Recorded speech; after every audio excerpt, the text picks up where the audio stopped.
Oi, turma. Olha só, continuando o capítulo 14, né?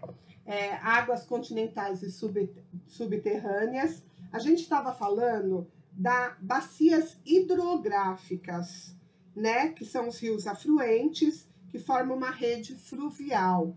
E aí, a gente continua aqui na página 17, né?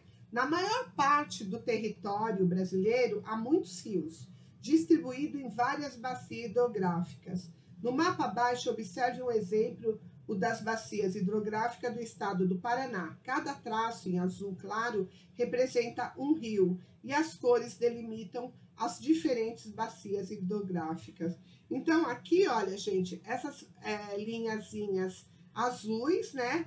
E aí tem a do Paraná 1, a do Paraná 2, a do Paraná 3, Paranapanema 1, 2, 3 e 4, tendo hidrografia do rio Pirapó, do rio Piquiri, rio Ivaí, rio Tiabade, rio das Cruzes, rio Itararé, rio Ribeira, Litorânea e rio Iguaçu. Então, nós temos várias bacias, né, hidrográficas aqui na região sul. É importante conhecer as características das bacias hidrográficas, pois modificações sem planejamento adequado podem trazer consequências graves para o ambiente, que vão refletir na qualidade de vida do ser humano. Por exemplo, a retirada da cobertura vegetal de uma bacia hidrográfica pode aumentar o depósito de detritos no rio, comprometendo a qualidade de suas águas, o que pode gerar escassez de água para o consumo. Por isso, a conservação das bacias hidrográficas é muito importante. No Brasil, existem leis federais e estaduais que exigem das unidades de federação um plano de estudo das bacias hidrográficas, para assegurar sua conservação, garantindo o fluxo e o uso sustentável de suas águas. A Agência Nacional de Águas é um órgão do governo federal responsável pela regulação do uso dos recursos hídricos existentes em território nacional. A ANA monitora e fiscaliza a situação da captação das águas para todos os tipos de uso, tanto industrial como residencial e agropecuário, em parceria com os governos estaduais e municipais, planejando a utilização e prevenindo possíveis problemas relacionados à aplicação inadequada dos recursos hídricos existentes no país. Além disso, a agência coordena projetos de implementação de comitês para a gestão das bacias hidrográficas brasileiras. Então, vocês veem como que é sério preservar essas bacias de água. Aqui, ao construir barragens para conter a água dos rios, o ser humano transforma os trechos represados em lagos artificiais, utilizados para a construção de usinas hidrelétricas. É o caso do Lago de Itaipu, que se formou junto à usina de mesmo nome, entre o Brasil e o Paraguai. Aqui é o Salto das Sete Quedas, né, no Rio Paraná, em Guairá. Para a construção de hidrelétricas de Itaipu, o Salto dos Sete Quedas, acima foi submerso. Em seu lugar, hoje existe o Lago de Itaipu, o maior lago artificial do Brasil. Olha que lindo, né, gente? Essas correntes da usina hidrelétrica, a força da água para gerar energia. Na página 19, lagos. Os lagos são constituídos de massas líquidas envolvidas por terras e são encontradas no interior dos continentes, podendo ter águas salgadas ou não.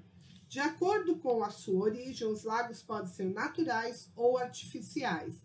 Os lagos que se localizam em depressões originadas por fraturas ou falhas da crosta terrestre são chamados tectônicos, como o Lago Baikal na Rússia, o mais profundo e volumoso da Terra.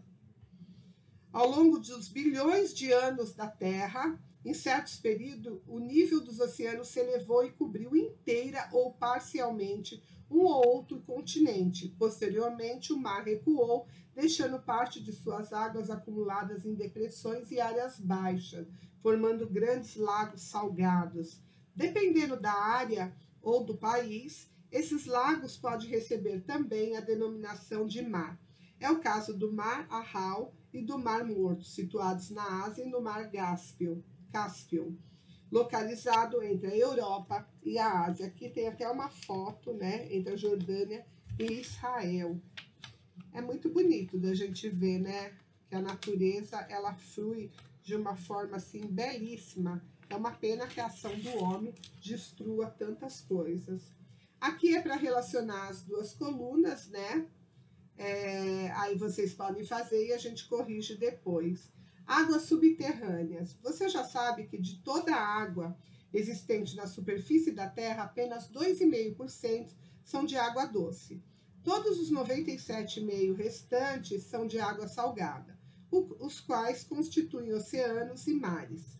Da água doce, cerca de 70% constitui as geleiras, e os outros 30% são quase todos de águas subterrâneas. Portanto, a maior parte da água disponível para o uso humano é subterrânea.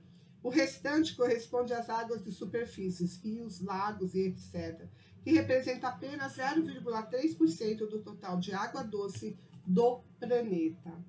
Do total de água subterrânea e superfícies utilizadas pelos seres humanos, 69% são usadas na agricultura, 20% têm emprego industrial e apenas 10% são de uso doméstico.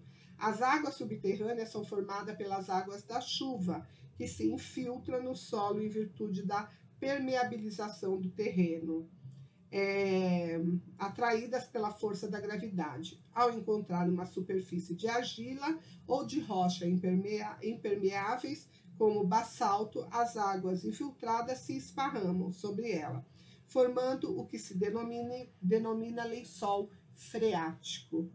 Geralmente, essas águas estão a uma pequena profundidade e, quando afloram, dão origem aos chamados olhos d'água.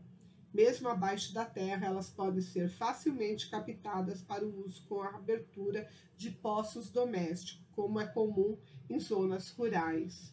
A variação natural dos níveis freáticos e sua reposição depende do regime da chuva, mas os seres humanos podem interferir nesse processo ao utilizarem a água sem as devidas precauções. Então, o que é permeabilidade? É propriedade de um material de se deixar penetrar por uma substância através de seus poros, quer dizer, tem uma facilidade para penetrar a água nesses locais. Na página 21, as águas infiltradas ela pode atingir níveis mais profundos, aproveitando rochas permeáveis existentes na superfície. Quando isso acontece, inundam extensas camadas porosas intercaladas entre rochas pouco permeáveis, dando origem aos aquíferos confinados, fechados, isolados, que são realimentados permanentemente pelas áreas de recarga e demoram um longo tempo para ser formados. Acompanhe o esquema da formação dos aquíferos confinados na imagem a seguir. Nessa imagem aqui, a gente vê um aquífero confinado, camadas de rocha pouco permeáveis acima, né? E aí a gente vê poços artesianos, que é onde você pode aprofundar e conseguir pegar nesse lençol. Área de recarga de infiltração, que são esses vão aqui. Por causa da profundidade, principalmente por estar abaixo de uma camada de rocha impermeável, a água dos aquíferos confinados só pode ser aproveitada com o uso de equipamentos especiais, como os utilizados para perfurar poços artesianos. Esses poços devem se localizar nas partes do terreno mais baixas que as áreas de recarga, pois assim a água sobe espontaneamente à superfície, em razão da pressão a que está submetida no aquífero. O Brasil dispõe de enormes reservas de água subterrânea. Existem pelo menos 27 aquíferos confinados no Brasil, entre os quais se destaca o Alter do Chão, nos estados do Pará e Amazonas, e o aquífero Guarani, um dos maiores do mundo. Geleiras continentais, página 22. Você já deve ter visto pela televisão ou por outro meio de comunicação imagens de grandes tensões de gelo. São as geleiras, que se estabelecem sobre áreas continentais em regiões polares ou de climas com invernos muito rigorosos. No verão, com a elevação das temperaturas, a geleira sofre fragmentação. Os blocos fragmentados geralmente se deslizam para os oceanos e formam os icebergs. Se você lembrar, o Titanic, ele bateu contra um iceberg e afundou o seu navio. Os icebergs são perigosos para a navegação por dois motivos. Primeiro, porque a maior parte dos blocos fica submersa, isto é, sob a água, só aparecendo sua crista. Segundo, porque eles se movimentam. Já houve muitos acidentes causados por choques contra essas montanhas de gelo. Aí eles dão um exemplo aqui do Titanic, novamente. As geleiras também podem se formar nos picos das altas montanhas. Nessas formações, a erosão global, que é a ação do gelo sobre a superfície terrestre, torna-se mais evidente. Em muitos casos, formam-se vales de fundo achatado ou vales em U. São chamados vales glaciais, que se formam quando antigos vales fluviais em V são retrabalhados pelo gelo, que os recobre, alagando sua base. Então, a gente tem o antes glacial, durante a glaciação e depois da glaciação. Em áreas litorâneas de altas encostas, muitas vezes os vales em U, após a glaciação, são invadidos pelas águas do oceano, formando ali um braço de mar.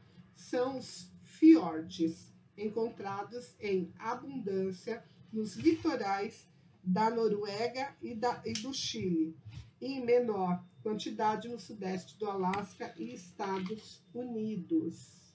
Bom, a gente termina aqui o capítulo 14. Vocês vão fazer os exercícios, né? Que a gente já passou, e o da página 24 e 25. E na próxima aula a gente volta com a correção e o início do capítulo 15. Ok, pessoal? Tchau, bom final de semana. Fiquem com Deus.